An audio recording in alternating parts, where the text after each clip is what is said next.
Praise the Lord. Purihin po ang Panginoon. Muli, kami po ay bumabati sa bawat isa sa atin sa dako pong ito ng isang maganda at ng isang mapagpalang umaga. Purihin ang ating Panginoon. Panibagong taon, panibagong mga pagkakataon na atin pong magiging karanasan ang kabutihan at ang kagandahang loob ng Diyos sa ating mga buhay. Purihin ang Panginoon.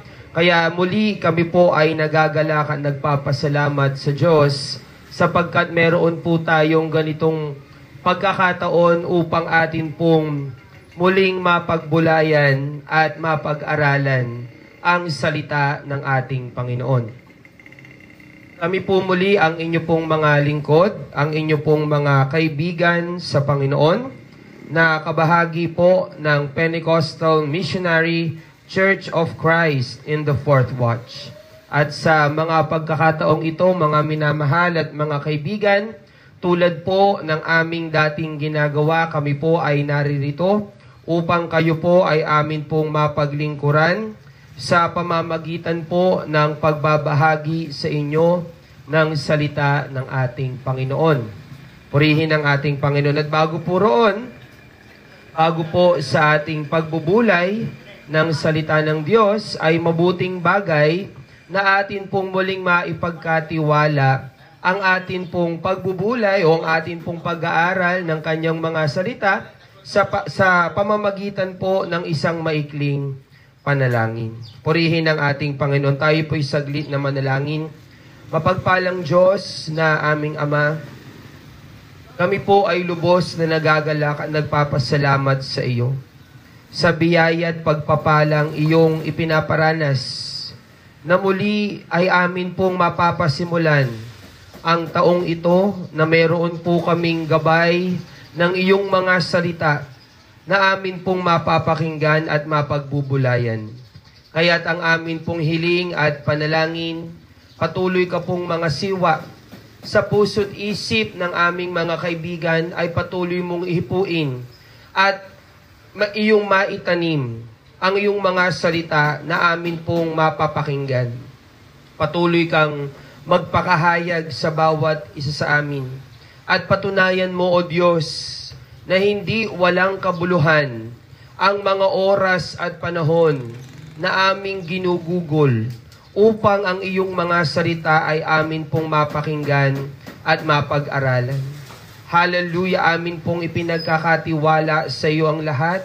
Ito po ang aming hiling at mapagpakumbabang panalangin sa pangalan po ng aming Panginoong Hesus. Amen. Purihin po ang ating Panginoon. Kaya sa mga pagkakataong ito, mga minamahal at mga kaibigan, ay atin pong papasimula ng atin pong pagbubulay at atin pong babasahin ang sinasabi ng banal na kasulatan. Dito sa ating teksto, sa aklat po ng 2 Korinto, sa Kapitulo 5, ang talata po ay 17. 2 Corinthians chapter 5, verse 17. Purihin ang ating Panginoon. Ang sabi ng salita ng ating Panginoon ay ganito, kaya't kung ang sino man ay na kay Kristo, siya'y bagong nilalang. Ang mga dating bagay ay nagsilipas, at narito, sila'y pawang naging mga bago. Purihin ang ating Panginoon. Kaya ang atin pong pagbubulayan at pag-aaralan sa mga pagkakataong ito, transformation through faith in Christ. Ang pagbabago sa pamamagitan ng pananampalataya kay Kristo. Sa atin mga minamahal, bawat isa sa atin ay dumarating ang panahon at pagkakataon na tayo po ay nagnanasa na makaranas ng pagbabago. Dumarating sa punto ng ating buhay na meron tayong nais maging karanasan na bago. Sapagkat tayo ay nagsawa o tayo ay nanghinawa na sa ating mga dating kalagayan. maaaring mayroon tayong mga pagkaranasan, mga gawa sa ating mga buhay na kung pwede lang ay hindi natin gawin sapagkat naging masama ang resulta at bunga. May mga desisyon tayo na nagawa ng mga nagdaan na nagresulta upang tayo ay mabigo, upang tayo ay makaranas ng maraming mga kapalpakan sa buhay na ito. At hanggang ngayon, dala-dala natin. Hanggang ngayon, ito ang nagpapabigat sa ating buhay. Yung isang maling desisyon na ating ginawa ng nagdaan, ang naging resulta ay pangmatagalan na kahirapan sa ating mga buhay. Kaya nga, minsan naiisip natin kung maibabalik ko lang. Diba? Kung maibabalik ko lang. Kung pwedeng baguhin. Kung maibabalik ko lang, kung pwede lang sana na mabago, maulit. Kaya nga maraming mga awit, ang mga sikat na singers, di ba? Tulad ni Gary Valenciano, ano sabi niya? Sana maulit muli. Meron pang sikat na awit noon na ang kanyang lyrics, sabi, kung maibabalik ko lang. Di ba bakit? Sapagkat meron tayong mga desisyon, merong mga karanasan, merong mga bagay, mga pangyayari, na kung pwede lang ay hindi na nating maging karanasan, na kung pwede lang ay ating mabago. Bakit? Sapagkat ito, mga minamahal, ay nagresulta sa atin ng maraming kahirapan, kabiguan, sakit, na hanggang ngayon ay ating iniinda. At minsan napapaisip tayo, paano kaya kung ito yung ginawa ko noon? Paano kaya kung ito yung pinili ko noon? Pero mga minamahal, ang ganitong kaisipan at ang ganitong mga desisyon na ating nagawa ng nagdaan, maaaring hindi natin mabago at maaaring nagresulta na sa atin ng malaking perwisyo. Subalit, mga kaibigan, mayroong pagkakataon na ibinibigay sa atin ang Diyos upang tayo'y makaranas na makapagpasimulang muli. Yung mga pangyayari at yung mga karanasan na ating naging karanasan, maaaring ito ay nagresulta upang tayo ay maging limitado, upang tayo ay mahirapan sa ating mga buhay, upang tayo, mga minamahal, ay hindi masyadong makakilos, makaigpaw, makaalpas, makawala doon sa ating naging kalagayan ngayon. Maaaring yung ating desisyon noon na tayo ay gumawa ng isang bagay nagresulta upang ngayon tayo ay makaranas ng isang mahirap na pamumuhay. Maraming mga estudyante noon ang kanilang sinasabi, kung ako siguro hindi naging bulakbol, siguro ngayon ako ay matagumpay na sa aking buhay. Siguro maganda na ang aking buhay ngayon. Kung ako siguro nagseryoso noon sa aking mga pag-aaral, siguro ngayon ay hindi ako ganito. Maaaring yung ating maling desisyon noon ay nagbigay sa atin ng limitasyon. Pero mga minamahal at mga kaibigan, habang tayo ay naririto sa lupang ito at habang tayo'y buhay, meron pa rin pong kaya at maaaring gawin ang Diyos sa ating mga buhay. Tulad ng isang higad o caterpillar. Ang caterpillar, kung atin pong titignan, yan po ay isang maliit na uod na ang kanyang kinakain ay dahon. Yung ilang mga bata na sutil, ang kanilang ginagawa, pinaglalaroan yon. Di ba? Pinaglalaroan, tinutusok-tusok ng stick, o kaya kapag sila ay nasaktan, nangati dahil doon sa kanilang tatapakan. Limitado ang pagkilos ng higad o ng caterpillar. Pero pag yan ay nag-undergo o nakaranas ng tinatawag na metamorphosis, na yung higad kapag siya ay nakabuo na ng kanyang cocoon, siya ngayon ay magiging isang maganda na paru-paro. Butterfly. Na hindi na siya ngayon iisipan o paglalaroan ng mga bata. Bakit? Siya'y nais hulihin sapagkat meron siyang magandang pakpak. Di ba? Mga minamahal at mga kaibigan, maaaring yung ating mga desisyon na naging karanasan natin, na ating nagawa ng nagdaan ay naging limitasyon sa atin. Subalit, habang tayo ngayon ay merong buhay at merong kalakasang taglay at merong pagkakataon na ibinibigay ang Diyos, kaya natin na maging karanasan yung tinatawag na transformation.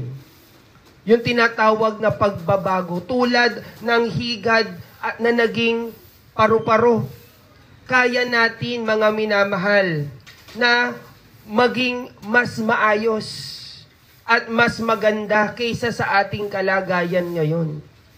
Maaaring sabihin natin, ginawa ko naman na lahat yung aking magagawa ng nagdaan. Nagsikap naman ako sa aking buhay pero hindi ako makaigpaw. Baka mga minamahal, ang ating kulang ay ang tulong ng Diyos. Baka hindi natin naalaala na ang bahagi ng Diyos ay mahalaga upang atin pong lubos na maging karanasan yung tunay na pagbabago sa ating mga buhay. Purihin ang ating Panginoon. Kaya nga mga minamahal, dito sa atin pong teksto, sabi ng banal na kasulatan, dito sa 2 Korinto sa Kapitulo 5, ang talata ay 17. Kaya't kung ang sino man ay na kay Kristo, siya'y bagong nilalang. Ang mga dating bagay ay nagsilipas na, narito, sila'y pawang naging mga bago. Mapapansin natin mga minamahal na ang talatang ito ay nagpapahiwatig na may bahagi ang Diyos upang ang isang tao ay makaranas ng tunay na pagbabago. Purihin ang ating Panginoon ng tunay na transformation. But the question is, why? Bakit? Why do we need to be transformed? Bakit kinakailangan natin na mabago? What is the need for transformation? Ano ang pangangailangan upang tayo'y mabago? Alamin natin mga minamahal na tayo po ay mayroong isang abang at mababang kalagayan sa harapan ng Diyos. Hindi po natin ito pwedeng takasan. Hindi natin pwedeng pagtakpan. At kahit anumang gawin nating kolorete sa ating mga sarili, tayo man ay magsuot o maglagay ng makapal na make-up, magpagupit ng bagong gupit, bumili ng mga magaganda at bagong damit, meron ka man ng maraming mga pag-aari sa lupang ito, hindi natin pwedeng mapagtakpan ang katotohanan at ang ating tunay na kalagayan sa harapan ng Diyos. At ano yon? Sabi sa aklat ng Roma, sa Kapitulo 3, ang talata po'y 23, sapagkat ang lahat ay nangagkasala nga at hindi nakaabot sa kaluwalhatian ng Diyos. Ito ang ating kalagayan, mga kaibigan. We are sinners. Tayo ay makasalanan. Tayo ay nasumpungan na nasa kalagayang gumawa at patuloy na gumagawa ng kasalanan sa harapan ng Diyos. At huwag po nating ipagkamali na ang kasalanan ay yung masamang pag-uugali lamang. ng isang tao. Hindi po yun ganon, mga kaibigan. When we say sin, it is not just a bad behavior of a person. Kundi yun, mga minamahal, ay kondisyon, kalagayan ng puso ng tao na siyang naghihiwalay sa Kanya sa Diyos. Sin is a condition of one's heart that separates him from God. Kaya nga ano ang sabi sa aklat ng Isayas sa Kapitulo 59, ang talata po ay 1 hanggang 2, Isaiah chapter 59, verse 1 and 2. Sabi ng salita ng ating Panginoon, narito ang kamay ng Panginoon ay hindi umiksi na di makapagligtas, ni hindi man mahina ang kanyang pakinig na di makarinig, kundi pinapaghiwalay ng inyong mga kasamaan, kayo at ang inyong Diyos, at ang inyong mga kasalanan ay siyang nagpakubli ng kanyang mukha sa inyo upang siya'y huwag makinig. Yan din po'y binanggit, mga minamahal, ni Apostol Pablo dito sa aklat ng Hebreo sa Kapitulo 3, ang talata ay 12. Hebrews chapter 3, verse 12. Na ang kasalanan ay nagpapahiwalay sa tao at sa Diyos. Basahin po natin yan. Hebreo, Kapitulo 3, ang talata ay 12. Magsipag-ingat kayo, mga kapatid. Baka sakaling mayroon sa kanino man sa inyo ng isang pusong masama na walang pananampalataya na naghihiwalay sa inyo sa Diyos na buhay. So sin is not just a bad behavior, but a condition of a person's heart that separates him from God. At ito, mga kaibigan, ang ating naging kalagayan. Ang ating mga puso ngayon, mga minamahal, ay nasumpungang unti-unting nalalayo sa Diyos. Unti-unting humihiwalay sa Diyos. Hindi natin ito napapansin. Subalit, unti-unting kumikilos ang kaisipan na tayo ay maging independent sa Diyos. At ang ating gawin, ang ating bigyang importansya, ang ating pahalagahan ay ang ating sarili. Ang ating pahalagahan ay ang mga bagay na magbibigay sa atin ng pansamantalang kagalakan, pansamantalang karangyaan, pansamantalang kasaganaan sa buhay na ito. Kaya ano ang sabi sa banal na kasulatan? Sa aklat ng Marcos 8, ang talatay 36, what shall it profit a man if he shall gain the whole world and loses his own soul? Anong mapapakinabang ng tao na mapa sa kanya ang buong sanglibutan at mapapahamak ang kanyang buhay? Hindi ba't ganyan ang nais ng maraming mga tao ngayon? Na sila ay magkamit ng maraming mga bagay sa lupang ito. Magkaroon ng maraming mga bagay. Kaya sila ay nagsisikap na gumawa ng iba't ibang paraan. They try to develop different skills for them to gain more. Kaya sila ay sagana sa pag-aaral. Maraming mga tao na ang kanilang buhay ay nagugol na lamang sa pag-aaral. Umaabot ng mga taon, dekada ng kanilang buhay ay nagamit para sila ay makapag-aral, makapagsaliksik. Bakit? Ang paniniwala nila, ang edukasyon ay tulong upang sila ay maging matagumpay, marangya sa buhay na ito. Ang iba naman, ang kanilang ginagawa, sila ay naglilista ng kanilang mga babaguhin daw sa taong darating, yung tinatawag na New Year's resolution. na sa taong daw 2025, sila ay magsisikap na mabago yung mga sumusunod na ito. Hindi na daw sila magiging gastador, magiging matipid na sila. They will try to diet. Marami silang gustong baguhin. Subalit mga minamahal, maaaring yan ay kanilang magawa 1, 2, 3 weeks, maybe a month, kung talagang sila ay nagfo-focus. Pero mga minamahal, darating yung panahon na kanila ring makakalimutan yung kanilang inilista sa pasimula ng taon. Bakit? Sapagkat mga minamahal at mga kaibigan, yung kanilang pagsisikap, it will all be in vain. Bakit? Ano ang dahilan? Sapagkat ang kanilang layunin, ang kanilang purpose sa mga pagsisikap na ito ay para sila'y magkaroon ng pansamantalang kagalakan. Akin pong inuulit-ulit mga minamahal ang salitang pansamantala because nothing is permanent in this world. Lahat ng mga bagay na meron tayo, lahat yan lilipas. Lahat yan mawawala. Maski yung ating iniingatan na katawan, nag-e-exercise tayo, kumakain tayo ng masusustansyang pagkain. But later on in life, lahat yan lilipas.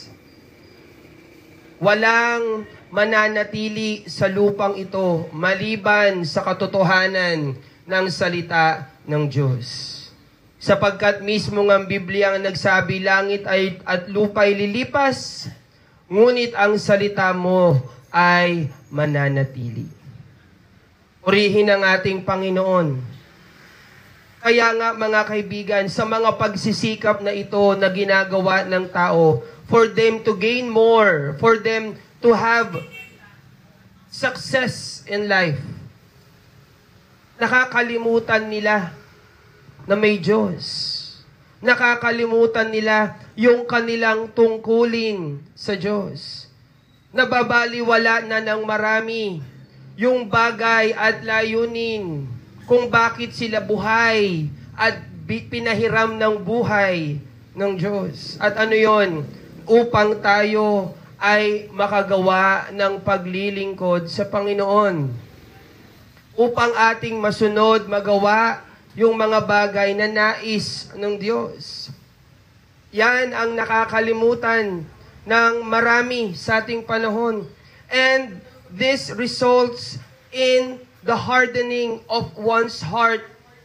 Yung pagtigas ng puso ng tao pagdating sa Diyos.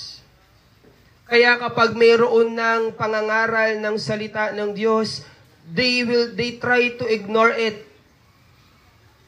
Kanila nang binabaliwala. Sinusubukan nilang baliwalain. Sinusubukan nilang layuan. Pero mga minamahal, ang Diyos ay makulit. Yan po ang ating tatandaan. Ang Diyos makulit. Hindi niya pababayaan na tayo po ay manatili sa ating kalagayang malayo sa Kanya. Kung kaya Kanyang iniutos sa Kanyang mga alagad, ipangaral ang Ebanghelyo sa lahat ng kinapal. Kung atin pong matatandaan, mga minamahal, ang isa sa mga huling tagubiling, utos ng ating Panginoong Hesus sa Kanyang mga alagad bago siya umakyat sa mga langit, ang Kanyang sabi, "Go ye unto all nations and preach the gospel of salvation." Yan, mga minamahal, ang naging utos ng ating Panginoon. Bakit? Kanyang nais at nais ng Diyos Ama sa langit na ang mga tao'y mapaalalahanan patungkol sa katotohanan na tayo'y nangangailangan na mabago. We need to be transformed. Purihin ang ating Panginoon na tayo ay mabago mula doon sa ating kinasadlakang kalagayan. Bunga ng ating iba't ibang mga desisyon na nagresulta upang tayo'y mahiwalay sa Diyos, mabago tayo at tayo po ay mailagay sa isang kalagayan na mayroong kaunawaan at pagpapahalaga sa kalooban ng Panginoon. Purihin ang ating Panginoon. Kaya mga kaibigan, kung atin pong makikita at kung atin pong papansinin, ang Biblia ay mayroon pong maraming mga halimbawa kung papaanong ang isang tao'y nagsikap na maging matagumpay, subalit ito ay nauwi sa wala. Ang isa riyan, mga kaibigan, ay yung binabanggit sa aklat ng Lucas sa Kapitulo 12, ang talata po ay 8. Ito po ay ang lalaking mayaman. Basahin po natin in 12 verse 8 ng aklat ng Lucas. Purihin ang ating Panginoon. Ang sabi ng salita ng ating Panginoon ay ganito.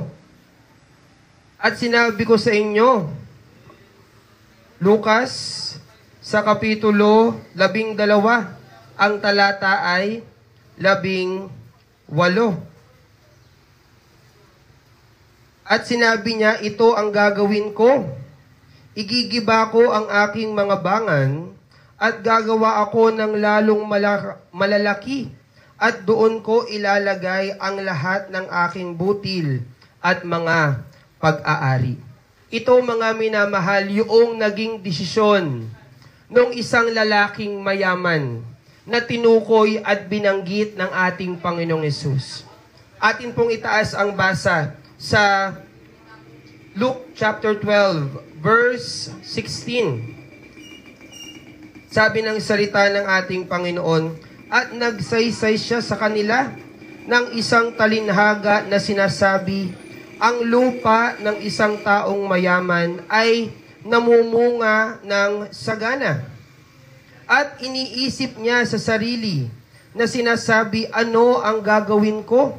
Sapagkat wala akong mapaglalagyan ng aking mga inaning bunga. Ito mga minamahal, ang simula ng talinhaga ng ating Panginoon, pinapakita yung kalagayan ng taong mayaman.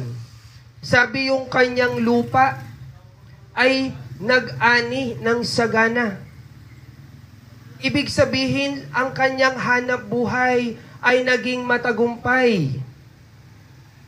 He has experienced success in his business, in his life.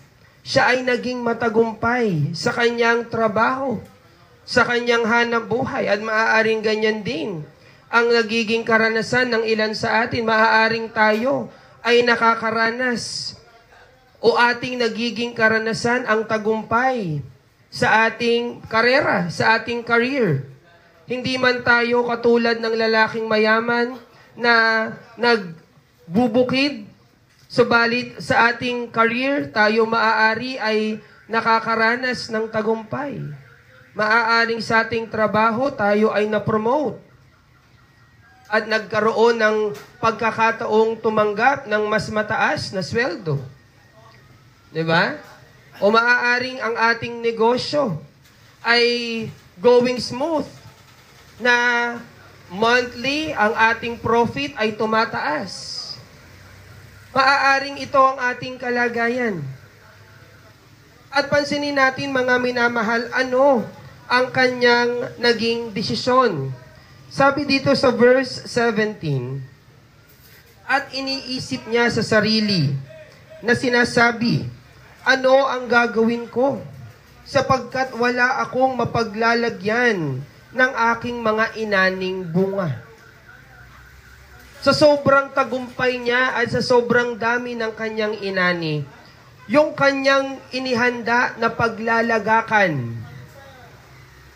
yung kanyang inihanda na pag-iipunan, paglalagyan na bodega, ay hindi na dun magkasya yung kanyang inani. Maaaring tayo ngayon yung ating inaakala lang noon na magiging kita natin sa ating negosyo ay lumagpas pa. At tayo ngayon ay nakakaranas ng mas malagong paraan, mas malagong kalagayan sa ating paghahanap buhay, sa ating pagtatrabaho, sa ating pagnenegosyo. Pero dito, mga minamahal, nagkaroon ng desisyon na hindi pabor sa Diyos ang lalaking ito. Ano ang kanyang naging desisyon? Sabi sa talatang 18, at sinabi niya, ito ang gagawin ko.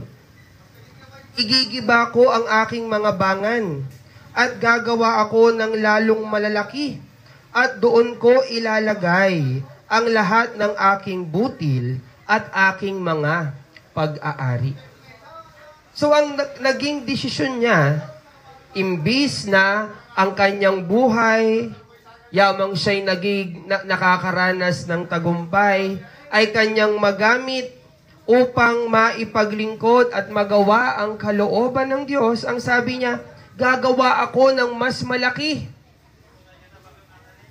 Ibig sabihin, kapag siya'y gumawa ng mas malaking bangan, mas malaking oras ang kanyang gugugulin upang siya ay maghanap buhay, magtrabaho.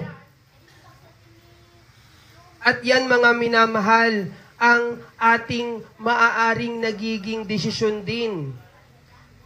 Na kahit tayo ay nagiging matagumpay na sa buhay na ito, ay mas lalo pa nating sinisikap at ninanasa na maabot ang mas mataas na kalagayan.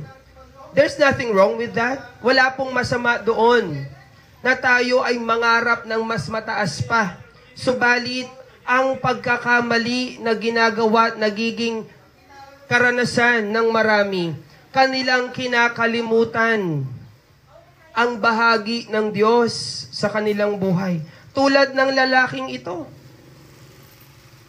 Bakit? Sapagkat ang kanyang naging desisyon sa verse 19, kung bakit siya ay magtatayo ng mas malaki, magtatrabaho siya ng mas mahabang oras.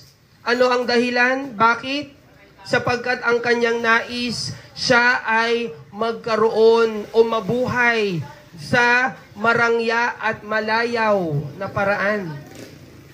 Kaya't ano ang sabi sa verse 19? At sasabihin ko sa aking kaluluwa, kaluluwa, marami ka ng pag-aaring nakakamalig para sa maraming taon. Magpahingalay ka, kumain ka, uminom ka, matuwa ka. Pansinin natin, mga minamahal, ano ang nais niyang gawin? Kung bakit napagdesisyonan niya na mas magkaroon ng tagumpay sa kanyang buhay. Sabi, upang siya daw ay magpahingalay, kumain, uminom, at magpakasaya, matuwa. Walang bahagi ang Diyos.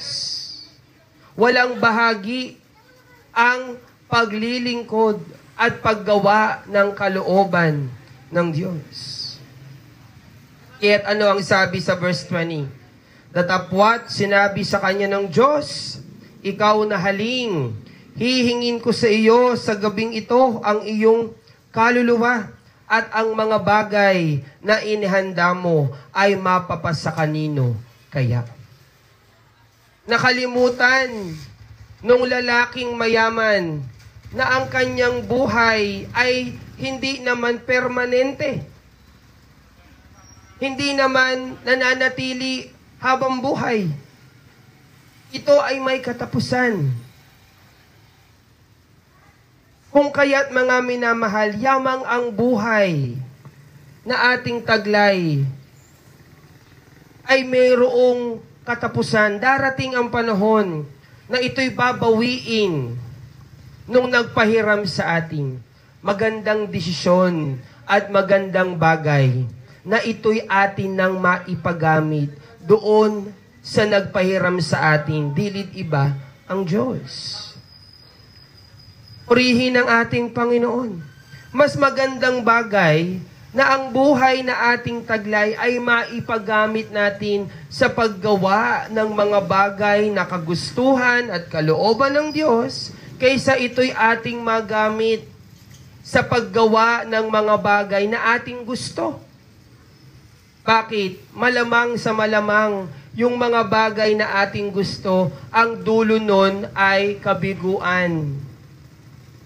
Lalo pat kung yun, mga minamahal, ay hindi kagustuhan ng Diyos.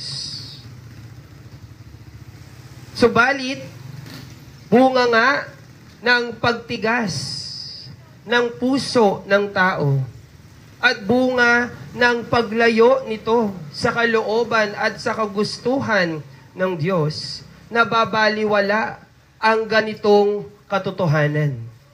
Ganyan ang nangyari sa lalaking haling na naging matagumpay sa kanyang buhay.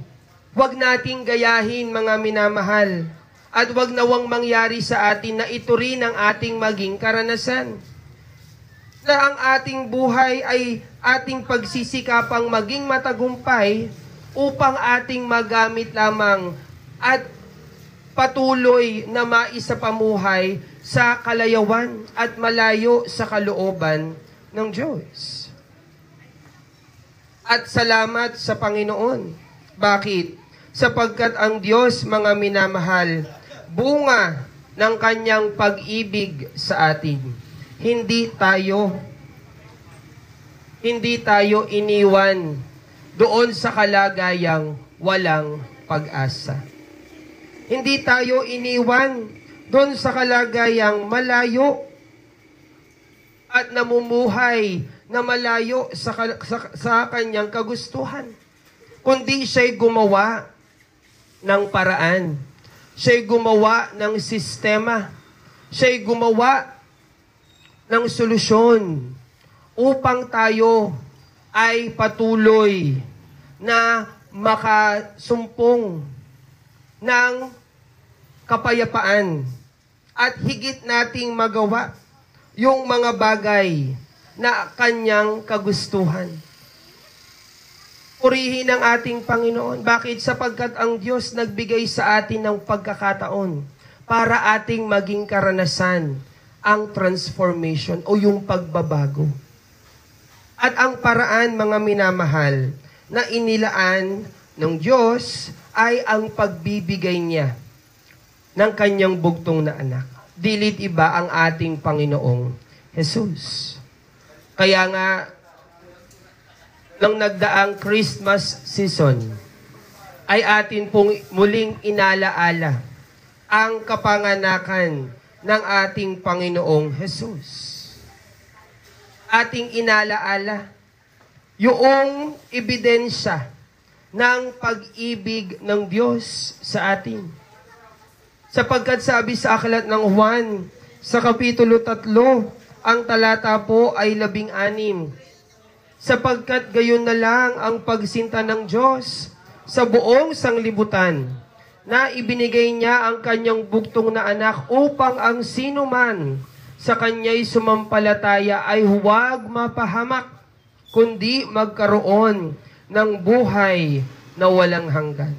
Ang ating Panginoong Hesus ay ibinigay ng Diyos Ama upang maging source, pagmumulan ng bagong buhay.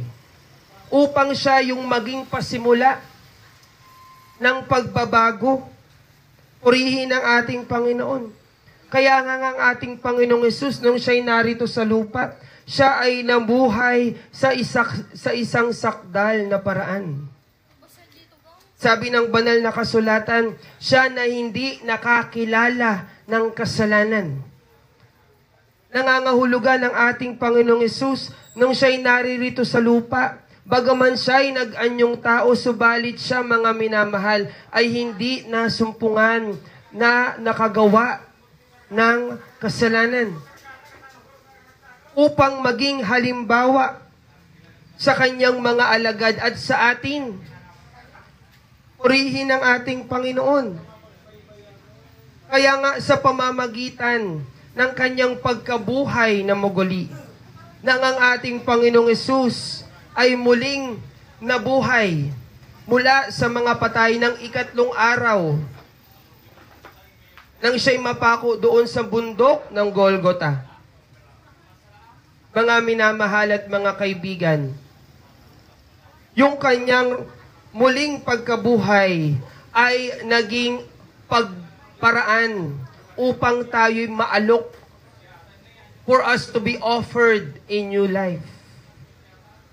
Purihin ang ating Panginoon. Kapag ating ipinigay at ipinagkatiwala, kapag tayo ay nanampalataya sa ating Panginoong Hesus, ang ating mga kasalanan, lahat ito ay makakatanggap ng kapatawaran at ng katubusan. Kaya sa aklat ng unang Juan, sa kapitulo 1, ang talata ay 9. 1 John chapter 1, verse 9, ang sabi ng salita ng ating Panginoon ay ganito. Unang Juan, sa kapitulo 1, ang talata po ay 9. Purihin ang ating Panginoon. Kung ipinapahayag natin ang ating mga kasalanan ay tapat at banal siya na tayo'y patatawarin sa ating mga kasalanan at tayo'y lilinisin sa lahat ng kalikuan. Ang pagsampalataya sa ating Panginoong Hesus ay pagkilala, pag-amin na tayo po ay nagkasala. When we give, when we cast our faith to God, to our Lord Jesus Christ, that is also the time that we admit we are sinners. Yun din po yung pagkakataon na ating inaamin na tayo po ay makasalanan. Sa panahon na atin pong tanggapin ang ating Panginoong Hesus bilang ating tagapagligtas,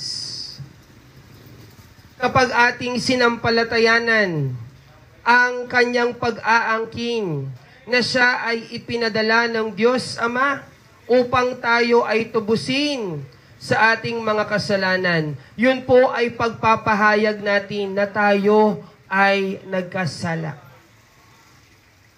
at nangangailangan ng pagliligtas ng Diyos. Yan ang nais ng Panginoon na ating maging kalagayan. Yan ang nais ng Diyos na ating maging desisyon, na atin pong piliin, tanggapin, kilalanin ang Panginoong Hesus sa ating mga buhay. Purihin ang ating Panginoon. Sapagkat mga minamahal, sa panahon na atin pong tanggapin ang ating Panginoong Hesus, atin po siyang sampalatayanan, atin pong paniwalaan, na bagaman hindi natin nakita personal, na siya ay napako doon sa krus, na siya'y muling nabuhay. Subalit atin pong sinampalatayanan ang pangangaral patungkol sa pangyayaring ito. Sabi ng banal na kasulatan, ang pananampalatayang ito ay magre-resulta upang tayo ay tumanggap ng kapatawaran sa ating mga kasalanan at kaligtasan mula doon sa kapahamakan na dulot at resulta ng ating pagre-rebelde sa Diyos. Bakit mo sinabing pagre-rebelde, brother? Sapagkat mga minamahal, sin is rebellion against God.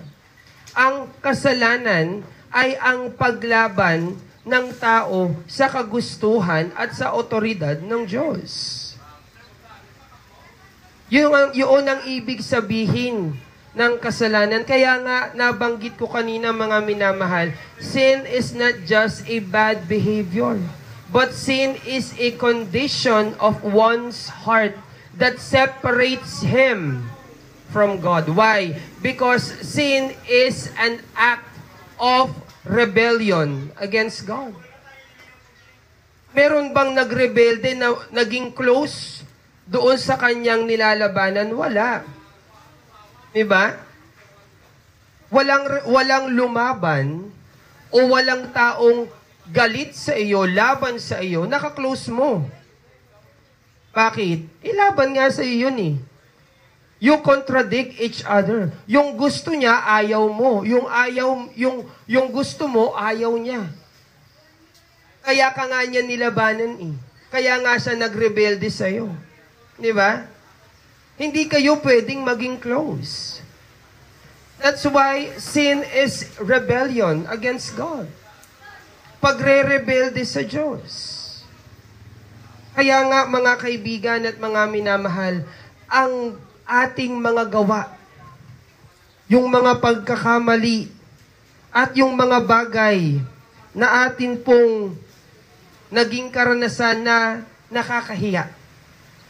Lahat ito ay bunga ng ating paghiwalay at paglayo sa kagustuhan at sa kalooban ng Diyos. Subalit ngayon, mga minamahal at mga kaibigan, tayo po'y binibigyan muli o binibigyan ng pagkakataon upang ating maging karanasan ang pagbabagong gawa ng Diyos sa atin. Kaya nga sabi dito sa atin pong teksto, the old is gone. Behold, you are a new creation. Kapag sinabing bagong likha, bagong nilalang, mga minamahal, yung ating mga dating kalagayan, yung ating mga pagkakamali, yung mga bagay na ating nagawa noon, yun mga minamahal ay wala na. Nabaon na sa limot. Bakit? Sapagkat mga kaibigan, ang kapangyarihan ng kapatawaran ng Diyos, Kanyang nililimot, Kanyang binubura, Kanyang binabaliwala yung ating mga dating kalagayan. Kung tayo man naging rebelde sa Diyos noon, kapag ating tanggapin ang ating Panginoong Hesus ngayon, tayo po mga minamahal ay magiging bago. Na parang ikaw ay hindi lumaban sa Diyos. Purihin ang ating Panginoon. Yan ang bagong nilalang. Yung dati ay lumipas na. At yung bago ngayon ay narito. Bakit? Sapagkat sa panahon na ating tanggapin, kilalanin, sampalatayanan ang ating Panginoong Hesus, tayo ay tatanggap ng panibagong pagkatao. Tatanggap ng panibagong kalagayan. At ano yon? Sabi sa aklat ng Juan, sa Kapitulo 1, ang talatay 12, tayo ngayon ay maidaragdag sa sambahayan ng Diyos. John chapter 1, verse 12, ang sabi ni Apostol Juan sa talatang ito, Juan, sa Kapitulo 1, ang talatay 12, datapwat ang lahat ng sa kanya'y nagsitanggap, ay pinagkalooban niya sila ng karapatang maging mga anak ng Diyos. Sa makatuwid bagay ang mga nagsisisampalataya sa kanyang pangalan. When we accept, believe our Lord Jesus Christ, we will receive a new identity. Tatanggap tayo ng panibagong kalagayan. Purihin ang ating Panginoon. At yung kalagayang ito ngayon ay magkakaroon ng bagong layunin. Yung ating kalagayan sa panahong ating tanggapin ang ating Panginoong Hesus ay magkakaroon ng bagong goal. Kung ang goal natin bago natin tanggapin ang Panginoong Hesus is to gain success in this world so that we can be a successful person, so we can live life according to the way we want it.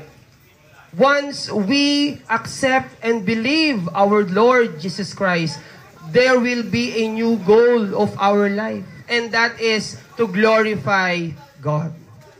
Yun ay upang ating luwalhatiin ang Diyos sa pamamagitan ng ating pagtupad, pagsunod, paggawa ng mga bagay na kalooban ng Diyos. Purihin ang ating Panginoon. At ito, mga minamahal, ay naging karanasan ni Apostol Pablo. Alam nyo, tulad po ng aking nabanggit kanina, sa banal na kasulatan ay maraming mga halimbawa na binabanggit.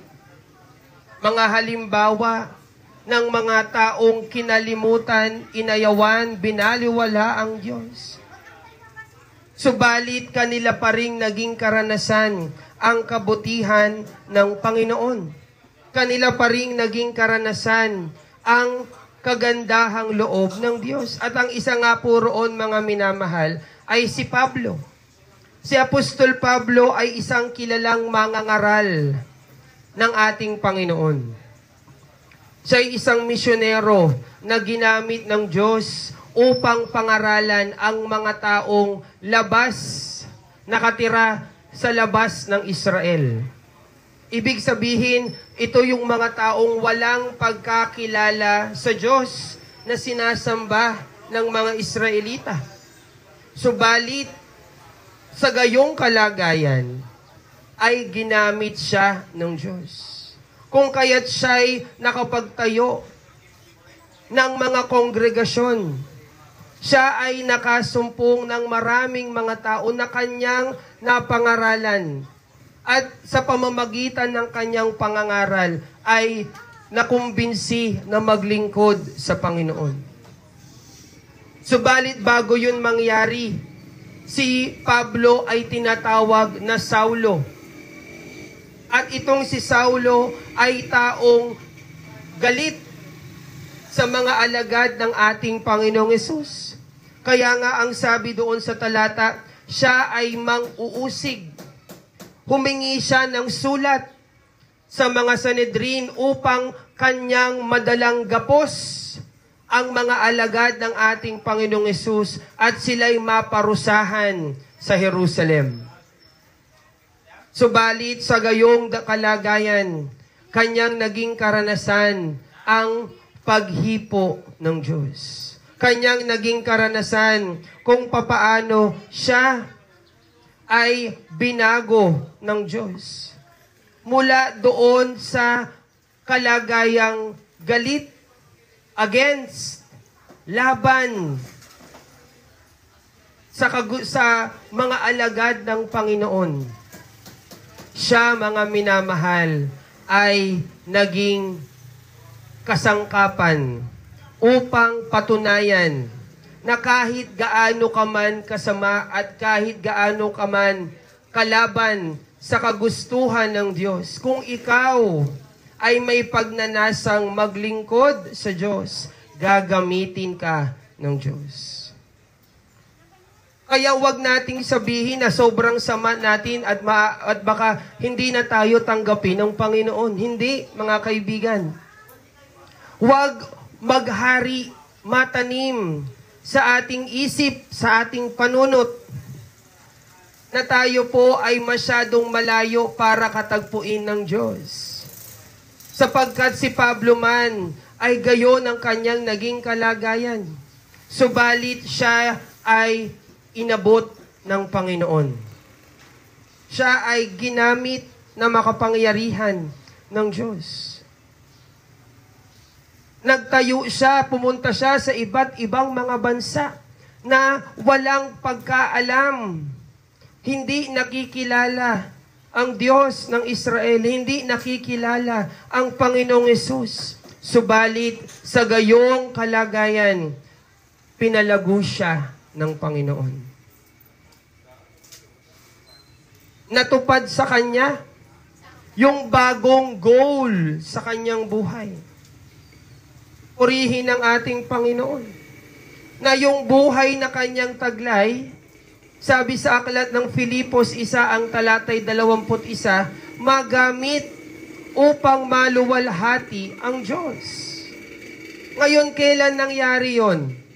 Kailan nangyari at kailan niya naisulat ang talatang yaon? Ng kanyang maging karanasan ang pagbabago na gawa ng Diyos sa kanyang buhay. Bakit? Pinili niya na tanggapin, sampalatayanan ang ating Panginoong Hesus. Hindi niya ito tinaboy. Hindi niya ginost. Hindi niya po yun binaliwala. Kundi bagkus, kanyang pinahalagahan. Purihin ang ating Panginoon. Kanyang pinahalagahan ang gawang ito ng Diyos sa kanyang buhay. Purihin ang ating Panginoon. Kaya nga mga minamahal, ating palaging tatandaan, kung tayo ay babaguhin ng Diyos, hindi ito dahil tayo'y nag-exert ng effort. No. Transformation is not a situation and it is not something we earn.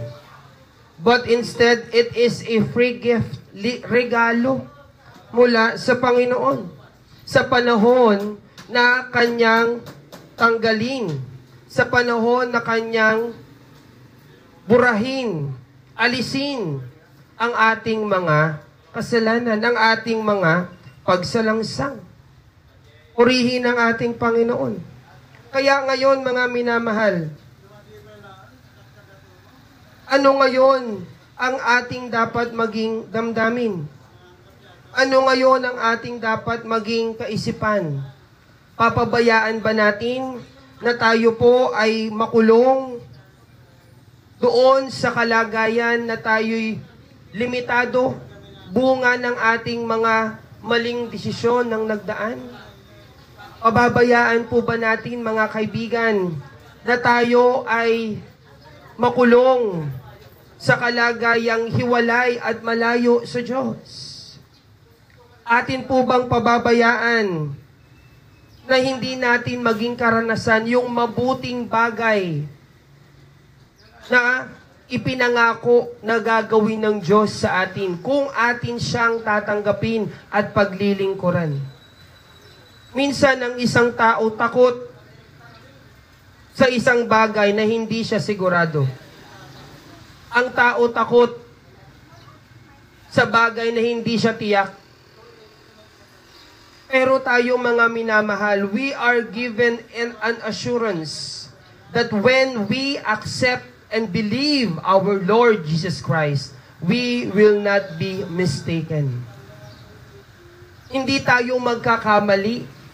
Kapag ating pinili at tinanggap ang ating Panginoong Hesus sa ating mga buhay, hindi tayo magkakamali. Bakit? Sapagkat doon pa lang sa ating pagpili na paglingkuran ang Diyos, yun po ay isang mabuting pagkalagayan na gagantihan ng Diyos. Once we choose God, once we turn away from sin and turn back to God, sabi ng salita ng ating Panginoon, ang darating sa atin ay ang panahon ng kaginhawahan. The times of refreshing. Purihin ang ating Panginoon. Yan ang ating magiging karanasan. Kaya ngayon, paano natin, mga minamahal, tatanggapin ang ating Panginoong Hesus? How can we surrender ourselves to God? How can we accept Christ in our life? Una, atin pong tanggapin na tayo ay makasalanan. We must accept, we must admit that we are not strong, na hindi tayo malakas, na hindi tayo limitless sa ating sarili. But instead, we are limited. Tayo ay kulang sa maraming mga bagay. Tanggapin natin na marami tayong pangangailangan. At tanging Diyos lamang ang makapagpupuno nito sa atin. Purihin ang ating Panginoon. Pangalawa, sampalatayanan natin ang ginawa ng ating Panginoong Hesus doon sa krus. Sapagkat yung ating kakulangan, mga minamahal, ay bunga ng kasalanan. Ang kasalanan ang dahilan kung bakit maraming mga tao ngayon ay nahihirapan. Ang kasalanan, dulot ng paghiwalay ng tao sa kagustuhan ng Diyos, ang dahilan kung bakit marami ngayon ang walang kapayapaan at nakakaranas ng iba't ibang masasamang karanasan. Subalit ang Diyos, bunga ng kanyang pag-ibig, ibinigay niya ang kanyang bugtong na anak upang tayo'y tubusin sa pamamagitan ng kanyang pagkapako doon sa krus. Ang kinakailangan lamang nating gawin ay tanggapin at sampalatayanan ang bagay na ito. Purihin ang ating Panginoon at panghuli, atin pong gamitin ang buhay na ating taglay upang ito ay maipaglingkod sa Panginoon. Purihin ang ating Panginoon. Kaya nga mga minamahal at mga kaibigan, sa mga pagkakataong ito, ang nais ng Diyos, tulad ng isang higad na siyang nakakaranas ng limitasyon, bunga ng kanyang kalagayan, mahina, maliit, kapos sa maraming mga bagay. Ang Diyos ay may kakayanan na tayo po ay paglaanan ng kalayaan at ng higit na kagandahan na laan ng Panginoon sa pamamagitan ng ating pagsampalataya sa ating Panginoong Hesukristo. Purihin ang ating Panginoon. Kaya sa mga pagkakataong ito, mga minamahal at mga kaibigan, tayo po ngayon ay pansamantalang magtatapos sa atin pong pagbubulay. At huwag po nating pabayaan na yung atin pong narinig, napakinggan sa umagang ito ay mabaliwala, kundi atin pong piliin at pagdesisyonan na tanggapin, kilalanin, paghariin ang Diyos at ang ating Panginoong Hesus sa ating mga buhay. Purihin ang ating Panginoon. Tayo po'y saglit na manalangin.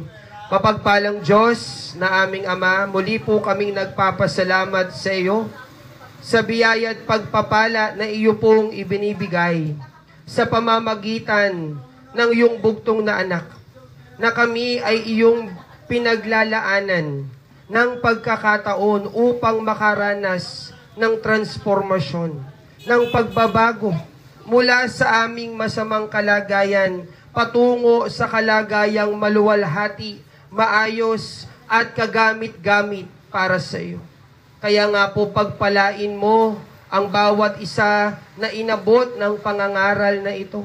Patuloy kang kumilos at gumawang makapangyarihan sa kanilang mga buhay. Patunayan mo, O Diyos, na ikaw ay sagana, sapagkat Panginoon, marami sa bawat isa sa amin ay kulang sa kagalakan, sa kagalingan, sa kapayapaan, at sa kaligtasan. Subalit ang iyong kasaganaan ang siyang pinagmumulan upang ang mga kakulangang ito sa aming mga buhay ay mapunuan. Hallelujah! Patuloy kang kumilos at gumawang makapangyarihan sa bawat isa sa mga pagkakataong ito. Salamat po. Ito po ang aming mapagpakumbabang hiling at panalangin sa pangalan po ng aming Panginoong Hesus. Amen. Purihin po ang ating Panginoon. Kaya muli, mga minamahal at mga kaibigan, kami po ang inyo pong mga lingkod, ang inyo pong mga kaibigan sa Panginoon, nakabahagi po ng Pentecostal Missionary Church of Christ in the Fourth Watch. At ngayon po ay pansamantalang nagpapaalam po sa inyo at muli ay nag-iiwan po ng isang maganda at ng isang mapagpalang araw sa bawat isa sa atin. Purihin po ang ating Panginoon at pagpalain po tayong lahat ng Panginoon. Praise the Lord.